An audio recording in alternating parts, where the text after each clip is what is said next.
Religião é milagre. Várias heranças literárias provam que religião e milagre são inseparáveis. Religião sem milagre deixa de ser religião. Isso ocorre porque Deus é que faz milagres. Por meio da força do ser humano, não é possível operar um único milagre sequer. Assim, uma religião sem milagres é uma existência sem valor.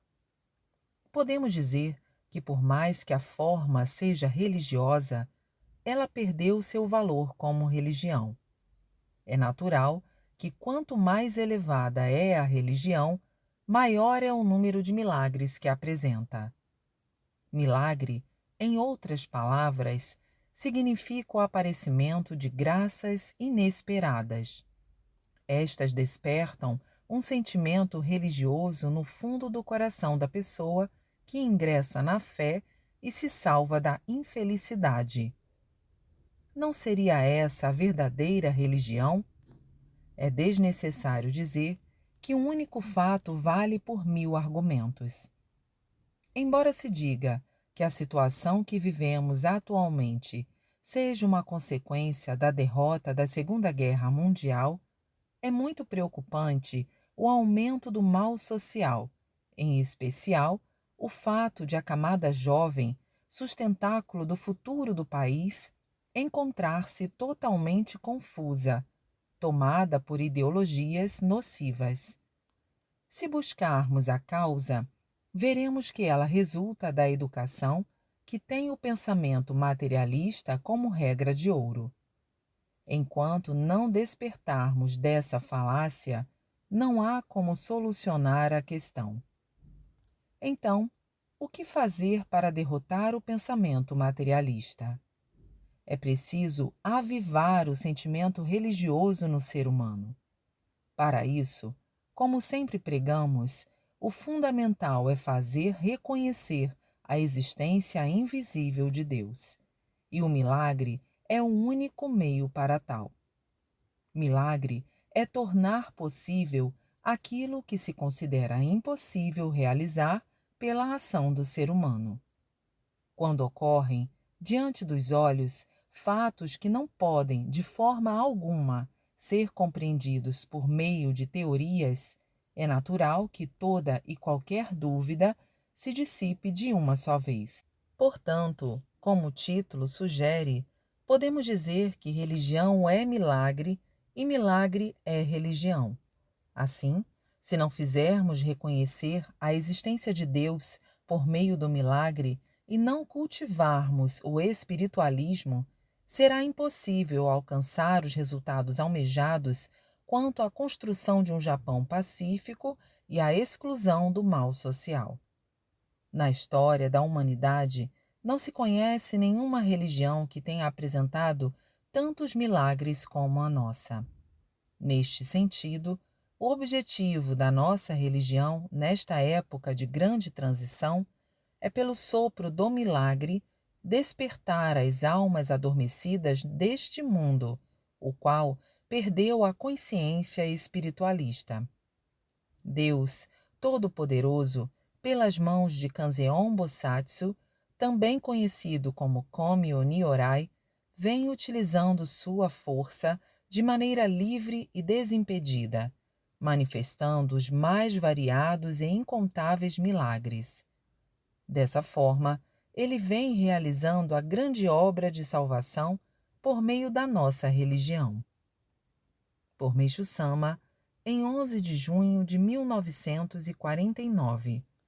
Coletânea Alicerce do Paraíso, volume 2. O mundo isento de doença, pobreza e conflito.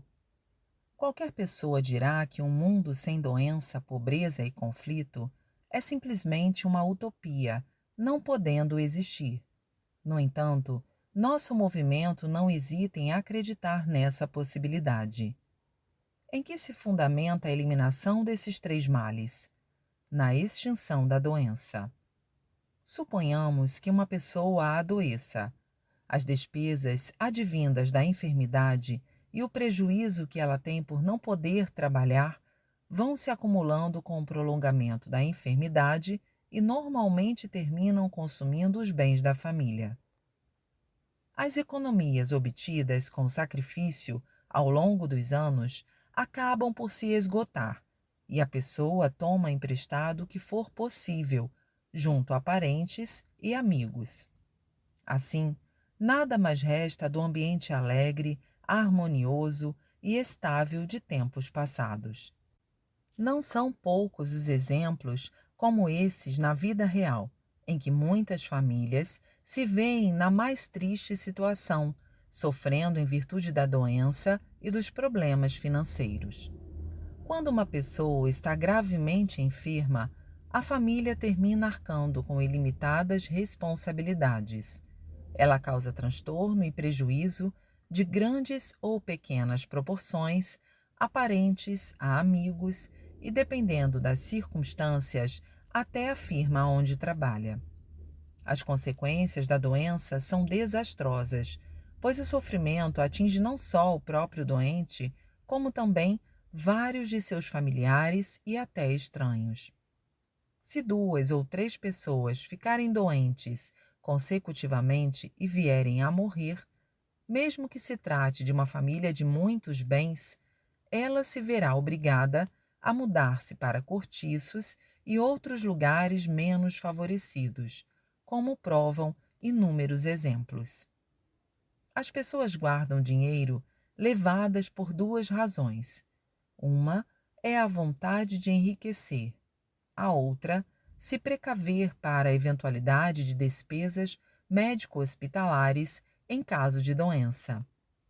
A primeira constitui uma poupança ativa, enquanto a segunda, uma poupança passiva. E como todos sabem, as poupanças passivas são definitivamente mais numerosas. Se afirmarmos, portanto, que a principal causa da pobreza é a doença, ninguém poderá negá-lo. Com relação ao conflito, seja entre países, seja entre pessoas, a maioria é motivada por razões de ordem econômica. Assim, se quisermos eliminar a doença, a pobreza e o conflito, a primeira questão a ser considerada é livrar o ser humano das doenças. Seja qual for a forma de salvação, não há alternativa além desta. E só há uma forma capaz de concretizá-la: o poder de Deus. Por essa razão, nem mesmo Cristo ou Sakyamuni imaginaram um empreendimento tão maravilhoso. Podemos dizer que as pessoas que acreditarem no poder de Deus serão felizes como jamais houve alguém até hoje. Por Meixo Sama, em 15 de setembro de 1935. Coletânea Alicerce do Paraíso, volume 6. Sou um cientista em religião. Se eu, um religioso, disser que sou também um cientista, todos estranharão, mas estou certo de que ao final da leitura deste texto haverão de concordar comigo. Sempre digo que a ciência atual ainda se encontra em um nível inferior, nem podendo ser considerada como tal. Vou falar minuciosamente a seu respeito. Atualmente, ela dá ênfase à descoberta e ao estudo das partículas. É claro que isso se deve ao aperfeiçoamento do microscópio, cujo avanço é impressionante. Consegue-se distinguir corpos extremamente minúsculos, frações da ordem de 1 milésimo, milionésimo ou bilionésimo. Trata-se de um avanço contínuo e, atualmente, esse instrumento está prestes a entrar no mundo infinitesimal. A palavra sei, que ultimamente começaram a usar com mais frequência, deve estar indicando este mundo. É claro que o conhecimento do mundo infinitesimal não se deve a procedimentos científicos. Trata-se de hipóteses deduzidas a partir de pesquisas teóricas e científicas. Se não fosse assim, não seria possível avançar. Esse é exatamente o mundo espiritual a que me refiro. a ciência finalmente alcançou este estágio. Dessa maneira, para ser franco, ela que por tanto tempo insistiu em negar a existência do espírito, acabou derrotada. Isto posto, imaginemos que a ciência compreenda de fato que a palavra sei é o que chamamos de espírito ou ki. Neste caso, ela se elevaria a um nível mais alto e avançaria rumo ao ideal do conhecimento, que é a busca pela verdade. Desse modo, a ciência que até então se baseou na matéria seria considerada da primeira fase, e a ciência que considera o espírito seria conhecida pelo mundo como a ciência da segunda fase. Diante disso, haveria uma mudança de 180 graus no rumo da ciência, que necessitaria integrar-se à religião. Em termos mais claros, seria traçada uma linha demarcatória no mundo científico. A ciência da matéria ficaria situada abaixo dessa linha e a ciência do espírito acima. Esta é uma visão no sentido vertical. No sentido horizontal, a ciência da matéria é o invólucro e a do espírito o conteúdo. Em outras palavras, isso significaria uma evolução da ciência do visível para a ciência do invisível, o que seria motivo de alegria. Todavia, aqui se apresenta um sério problema. Não adianta apenas captar a existência do mundo do espírito. É necessário apreender sua verdadeira natureza e fazer com que a noção da existência do mundo espiritual seja útil à humanidade. Infelizmente, a ciência da matéria não tem métodos para isso, pois, para lidar com a parte espiritual, os meios devem ser espirituais. Porém, afirmo que é possível superar essa dificuldade. Aliás, ela já está sendo suplantada. Tenho obtido resultados admiráveis na resolução de problemas do espírito por meio do espírito. Referi-me justamente ao tratamento de doenças, explicando de forma sucinta a causa de todas as doenças são as impurezas acumuladas no espírito do doente, tornando-se evidente que, se as eliminarmos, as doenças serão erradicadas. De acordo com a lei, espírito precede a matéria. Meu método consiste na irradiação de uma energia espiritual peculiar, que pode ser considerada uma bomba atômica espiritual, para queimar as impurezas. Esse método, denominado Jorei, constitui um procedimento científico de alto nível. Não se limitando ao campo da medicina, ele resolve problemas que nenhuma religião ou ciência conseguiu. Se isso não é uma superciência, o que será? Vou explicar a respeito disso sob outro ângulo. Como todos sabem, a teoria vigente na medicina afirma que a origem de todas as doenças reside nos micróbios e, graças à sua histórica descoberta, a medicina alcançou um progresso memorável. No entanto, como se trata do avanço da ciência da matéria, é uma evolução pela metade. Ou seja, apenas exterminar os micróbios não atinge a raiz da questão. Do meu ponto de vista, é o mesmo que carregar água na peneira, já que os micróbios são apenas o efeito e não a causa. Mesmo os micróbios se criam a partir de formas embrionárias que são, na verdade, aquilo que estão chamando de vírus. Parece que, ultimamente, os cientistas estão discutindo se os vírus são orgânicos ou inorgânicos. Realmente, isso é muito engraçado, pois os vírus são partículas intermediárias que estão passando do estado inorgânico para o orgânico. Assim, não é possível definir sua natureza. Portanto, o que importa é o local onde surge o inorgânico, e este local é o mundo espiritual. Se compreenderem isso, o microscópio torna-se dispensável. A atual ciência da matéria é de baixo nível e, por esse motivo, obviamente, é impossível resolver, por meio dela, questões de alto nível como a vida do ser humano.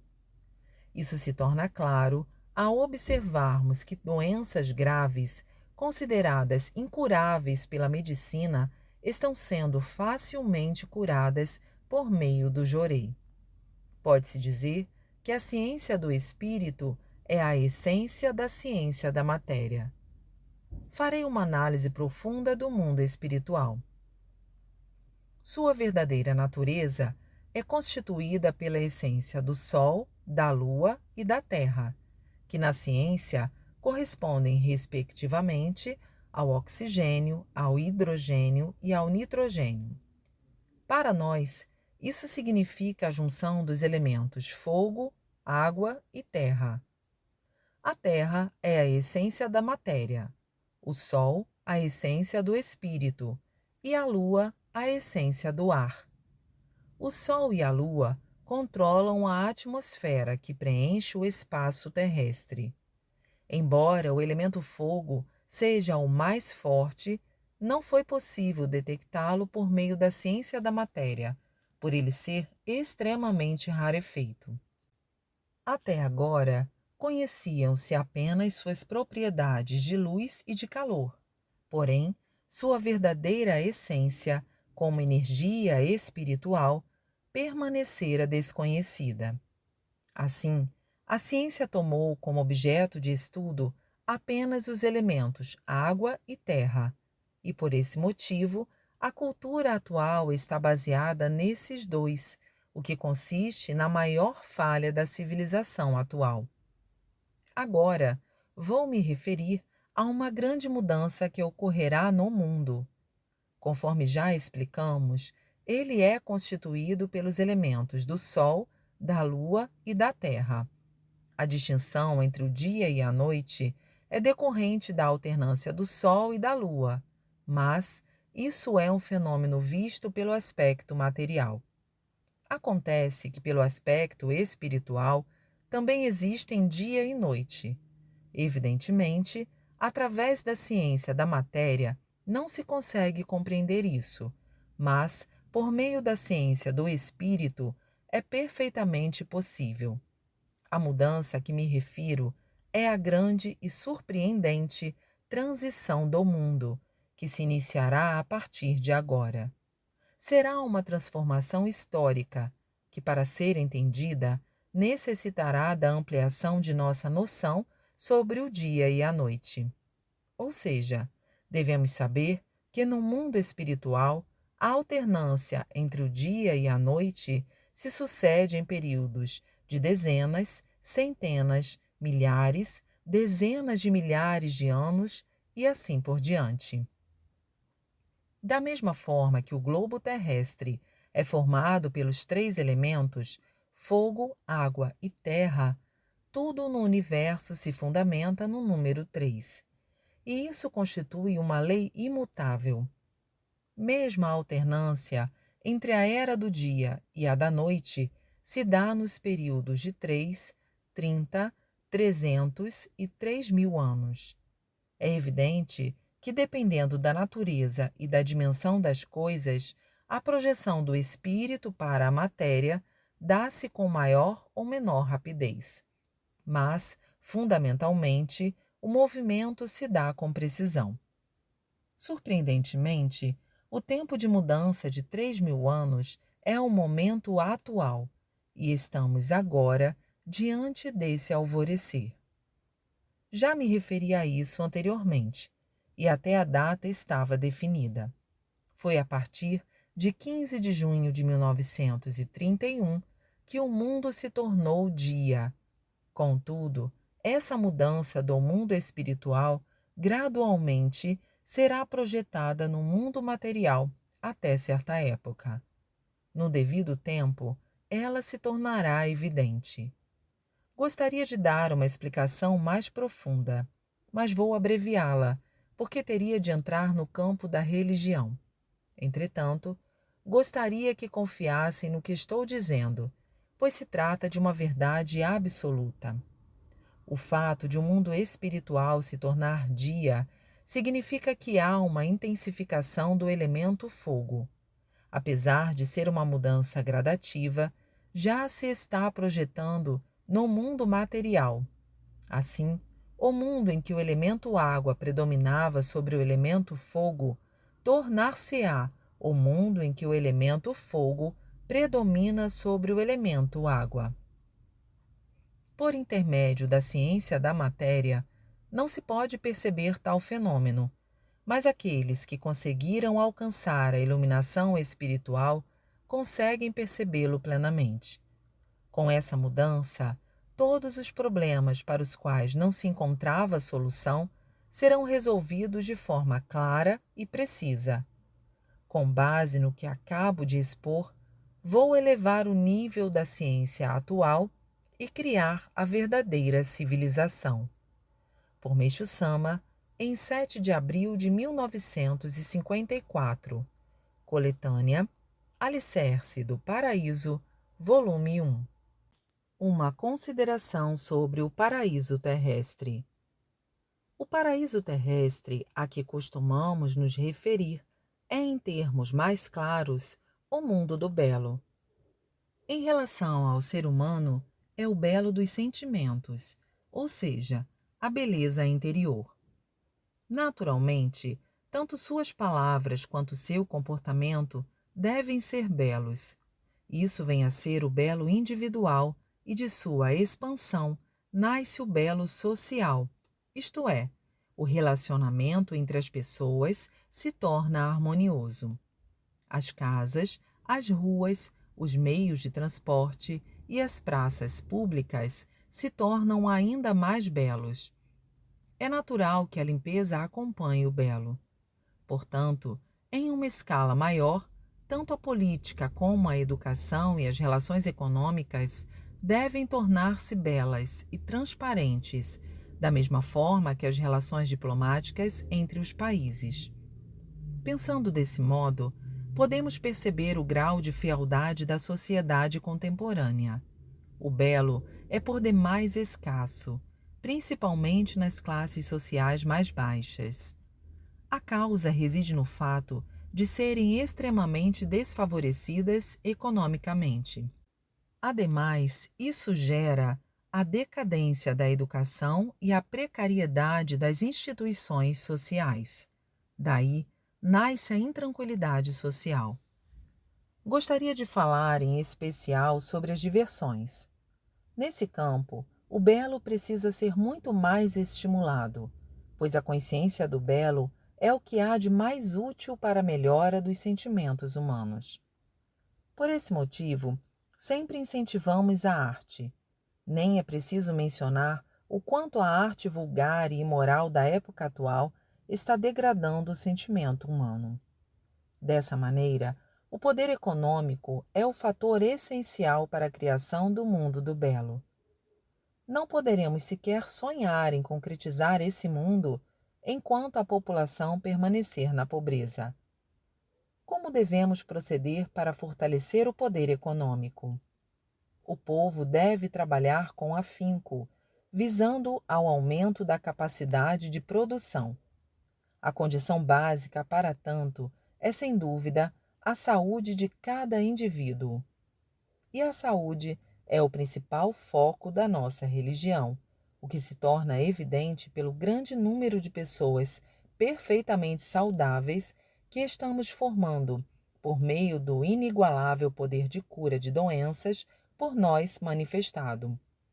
Portanto, devemos dizer que somos a primeira religião a qual Deus atribuiu a qualificação para estabelecer o mundo do belo.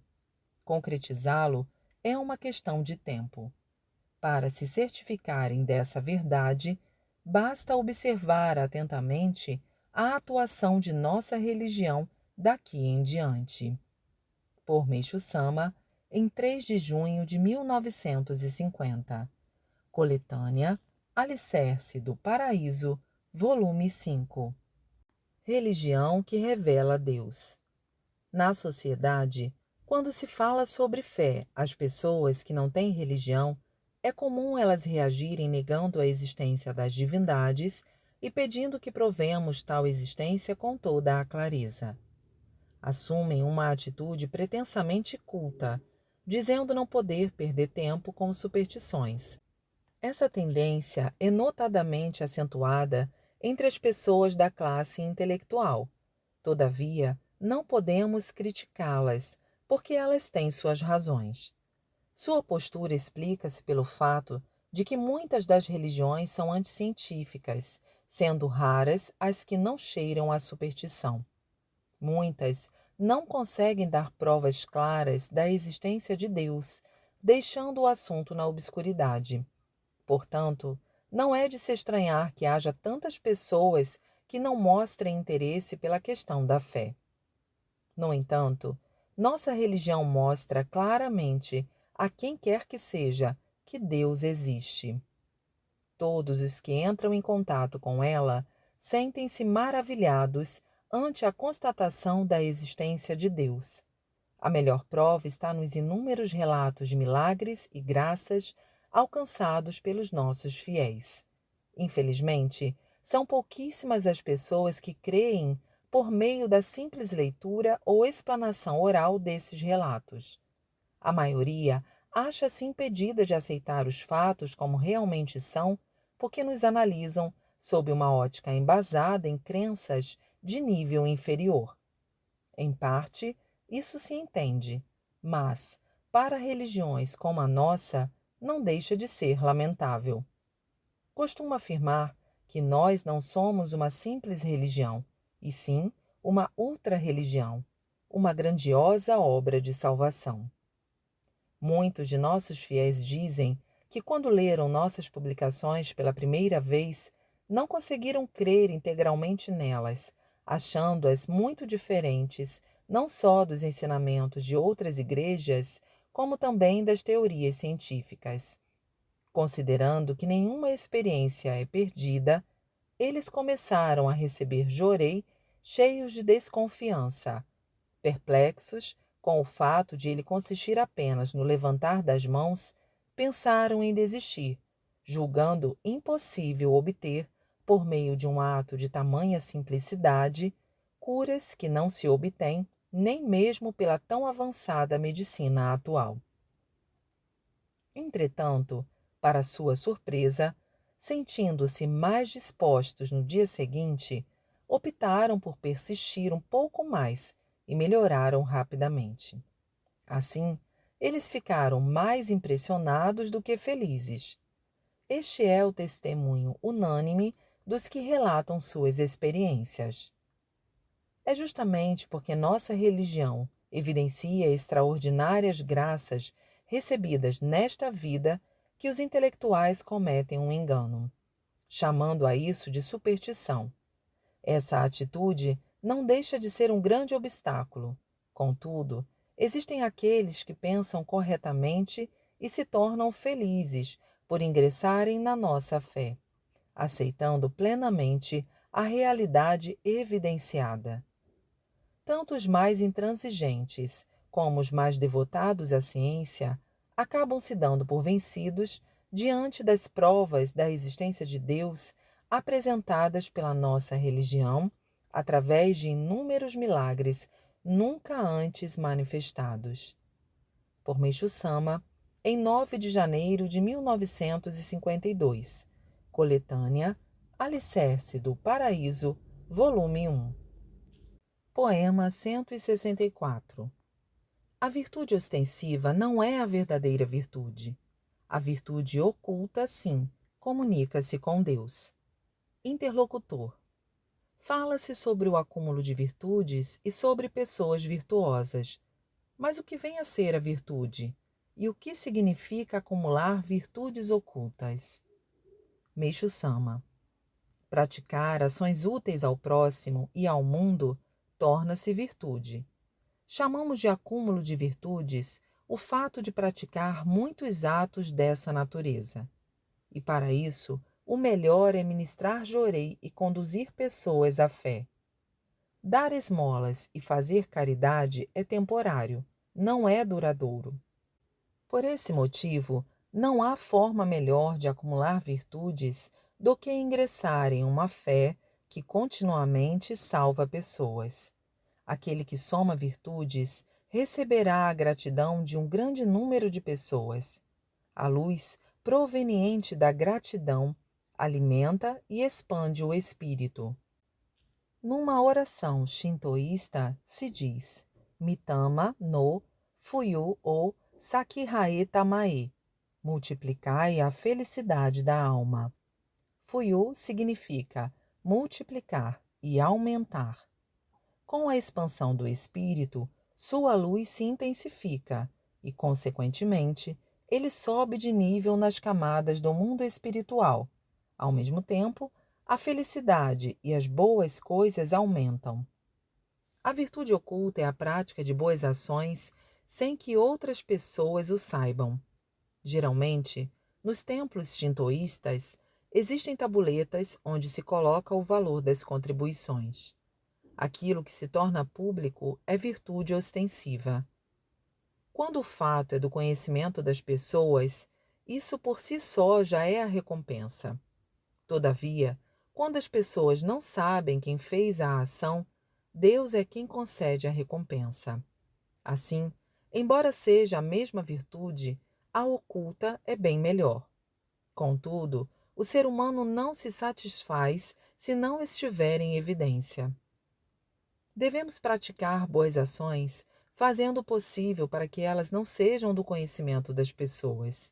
Procedendo assim, Deus nos devolverá o bem multiplicado várias vezes. O acúmulo de virtudes ocultas é algo surpreendente. As pessoas da atualidade não estão cientes disso e, por esse motivo, só praticam virtude ostensiva. Por Meixo Sama, em 30 de julho de 1949. O pão nosso de cada dia, o alimento espiritual do cotidiano, volume 2. As três calamidades maiores e as três calamidades menores.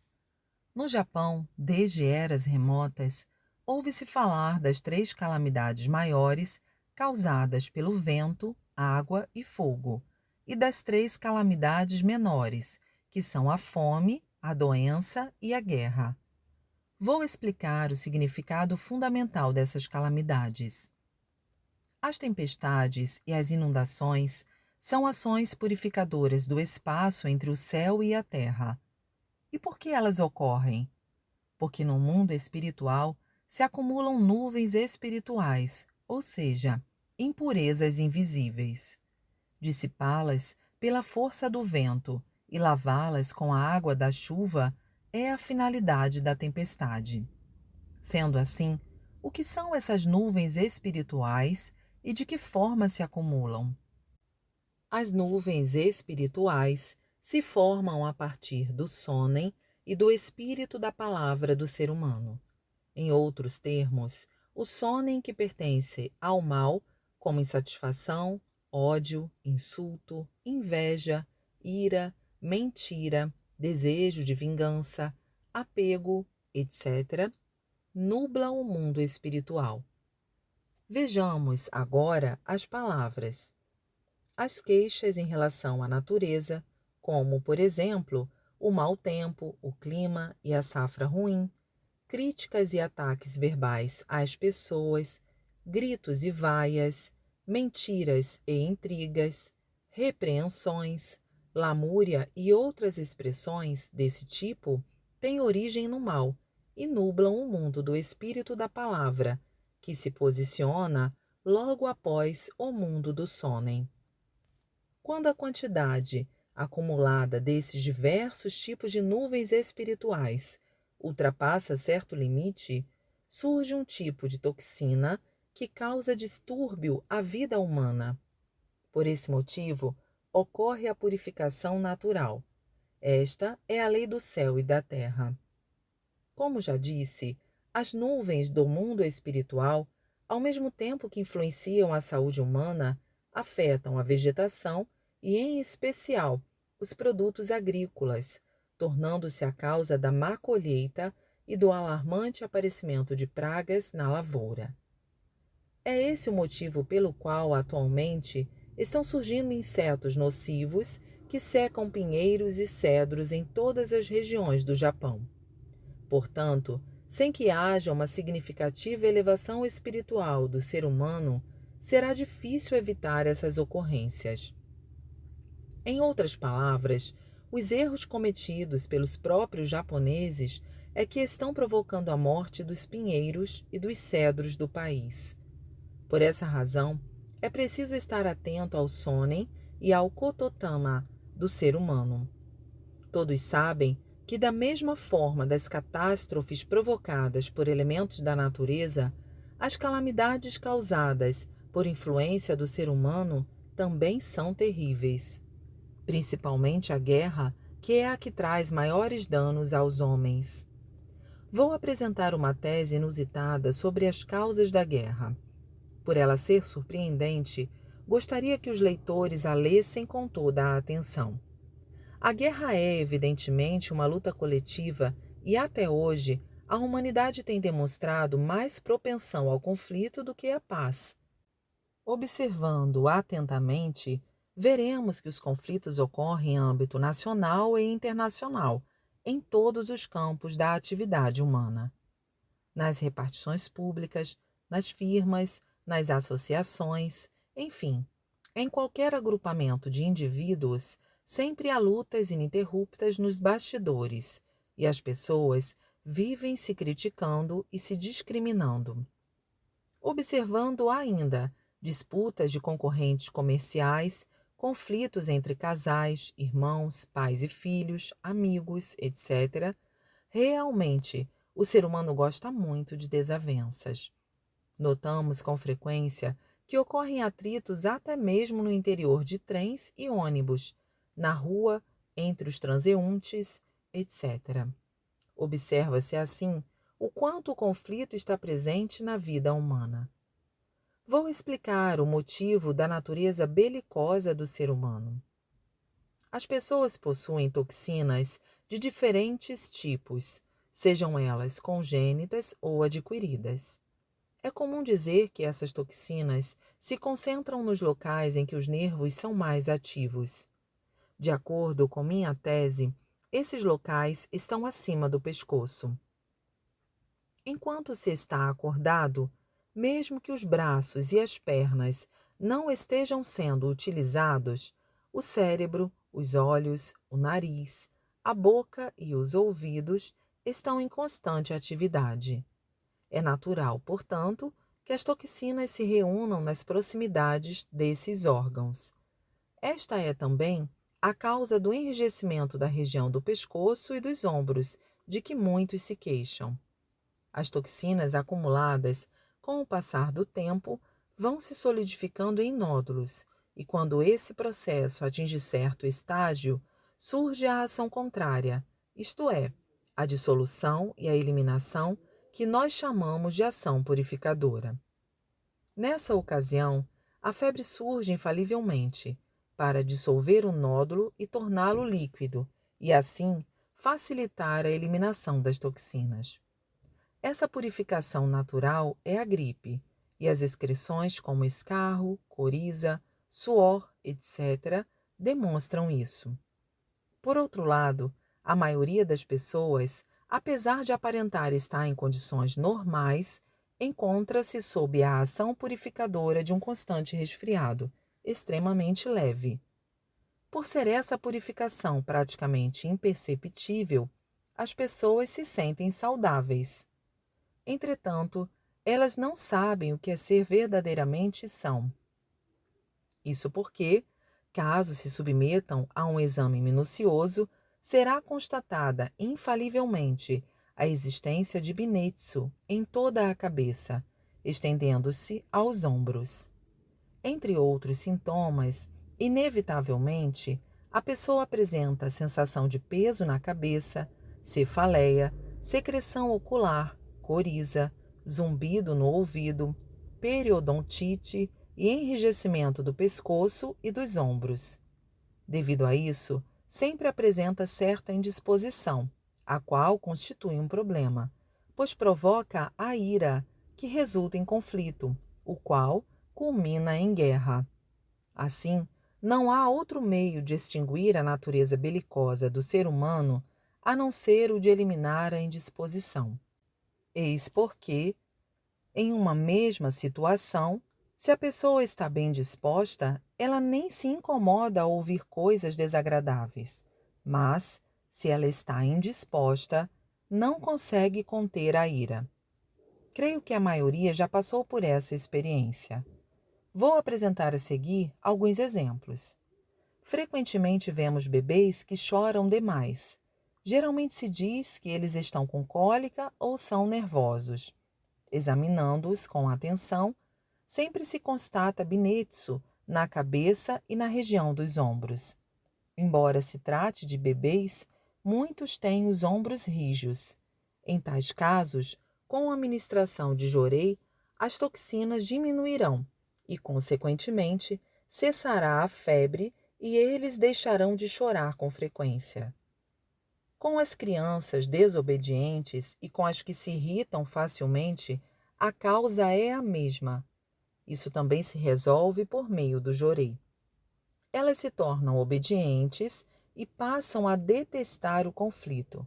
Seu nível de aproveitamento escolar também melhorará. As brigas de casal têm a mesma origem. Recebendo jorei, os cônjuges conseguirão se harmonizar.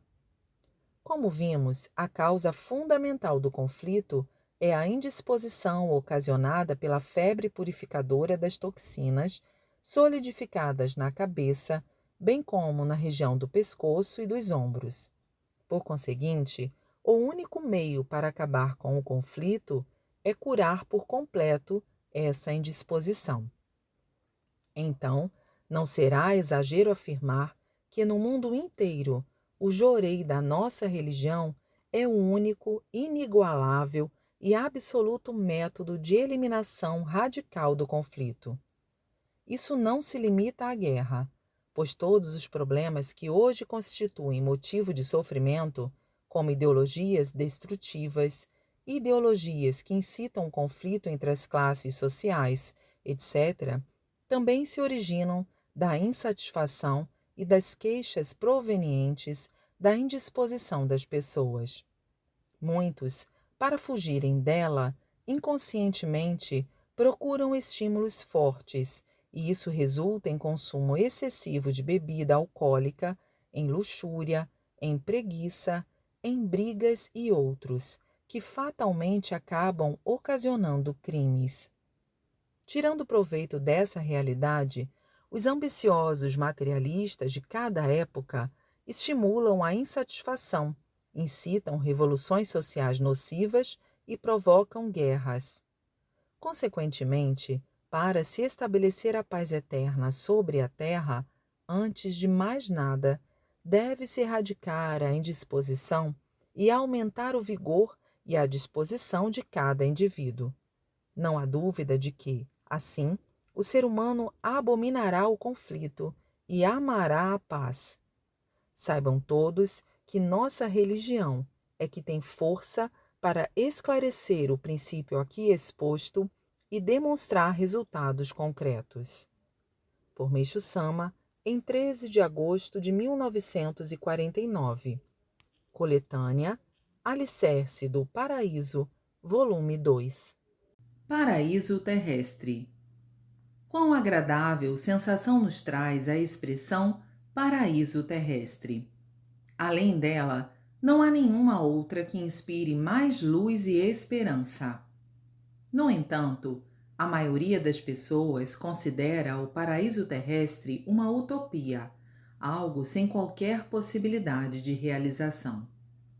Quanto a mim, estou convicto de sua concretização e sinto-a bem próxima. Precisamos meditar profundamente no porquê da grande advertência do Santo Cristo de Nazaré. Arrependei-vos, porque está próximo o reino dos céus. Jesus Cristo, a principal figura do cristianismo, cujos ensinamentos influenciaram boa parte do mundo e constituíram a grande religião existente até os dias de hoje, não pode ter proferido palavras sem fundamento. Creio que todos queiram saber o que seja o paraíso terrestre. Assim sendo, vou descrevê-lo como imagino. Resumidamente, o paraíso terrestre é o mundo dos felizes, um mundo de civilização elevada, isento de doença, pobreza e conflito. Portanto, é nossa grande tarefa encontrar uma forma de transformar em paraíso este atual mundo em que a humanidade vive aflita em meio a inúmeros sofrimentos, como a doença, a pobreza e o conflito. Inicialmente, precisamos descobrir como eliminar a doença, uma vez que ela é a principal causa dos 3 grandes infortúnios. Em seguida, vem a pobreza, que também tem como causa primária a doença. Enquanto a ideologia é equivocada, a pobreza política, a organização social deficiente são causas secundárias. A ideologia que tende para o conflito é motivada pelo estado selvagem de que a humanidade ainda não conseguiu se libertar. Por conseguinte, a questão fundamental é como eliminar esses 3 grandes infortúnios. Vou apresentar os fatos mais simples que me fizeram adquirir confiança na sua solução. Para a surpresa de todos, aqueles que ingressam em nossa igreja, à medida que seguem seus ensinamentos, têm seu espírito e matéria purificados, tornam-se verdadeiramente saudáveis, conseguem libertar-se pouco a pouco da pobreza e tomam aversão ao conflito. Inúmeros fatos têm provado que a maioria dos fiéis, com o correr dos anos, está obtendo crescente felicidade. Não aprecio salientar os defeitos alheios, mas permitam-me que eu faça referência às pessoas que, embora possuam fé, padecem de doenças graves ou sofrem com a pobreza, porém satisfeitas e contentes. Comparando-as com os descrentes, pode ser que estejam salvas espiritualmente, mas somente o espírito está salvo, e não a matéria. Ou seja, a salvação foi feita pela metade. A verdadeira salvação deve abranger o espírito e o corpo físico. É preciso que a pessoa se torne saudável, livre-se da pobreza e sua família seja plenamente feliz. Até hoje, porém, todas as formas de salvação tinham o poder de salvar apenas o espírito. Sem opção, as pessoas resignavam-se, considerando que a fé se limitava à salvação do espírito. A comprovação disso está nos religiosos que afirmam que a fé que busca graças recebidas nesta vida é de nível inferior. Trata-se de uma concepção estranha, pois não há quem não aspire a graças nesta existência. E ainda, se alguém se queixa dos sofrimentos da doença, é estranho dizer-lhe que o ser humano deve superar a vida e a morte. Ora, ninguém é capaz de tal superação. Admitir que conseguiu tal coisa é enganar a si próprio. Um episódio relacionado à história do mestre Soho Takuan, monge zen budista, é bem ilustrativo.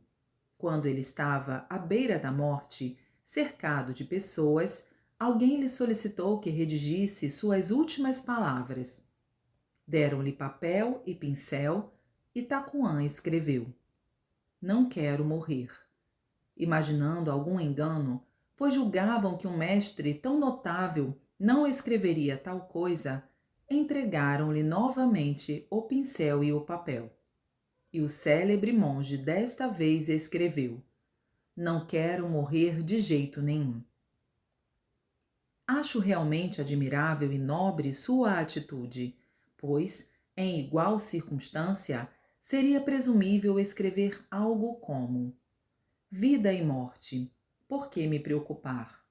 O mestre, porém, abandonou todo o falso orgulho e revelou francamente seus sentimentos. Isso merece consideração, porque um monge célebre comumente não agiria assim. Na sociedade, Há muitas pessoas que, almejando salvar o próximo, fazem autopropaganda, apesar de ainda não viverem livres dos três infortúnios: doença, pobreza e conflito. A intenção pode ser boa, mas não é a forma ideal. Isso porque somente após termos conseguido nossa salvação e felicidade é que devemos pensar em conduzir à fé outras pessoas que vivem uma vida infernal, para que também se tornem felizes como nós. Dessa forma, a divulgação surte 100% de efeito, pois nossos semelhantes sentir-se-ão atraídos ao presenciar nosso estado de felicidade. Eu mesmo não tinha coragem de difundir a fé messiânica antes de me encontrar em boas condições. Após ter sido abençoado com inúmeras graças divinas e conseguido tornar-me verdadeiramente feliz, tomei coragem para divulgar os ensinamentos. Se considerarmos que o paraíso terrestre é o mundo dos felizes, concluiremos que, no lugar onde as pessoas se reúnem e se tornam felizes, está estabelecido o paraíso terrestre. Por Meishu Sama, em 5 de setembro de 1948. Coletânea Alicerce do Paraíso, volume 5.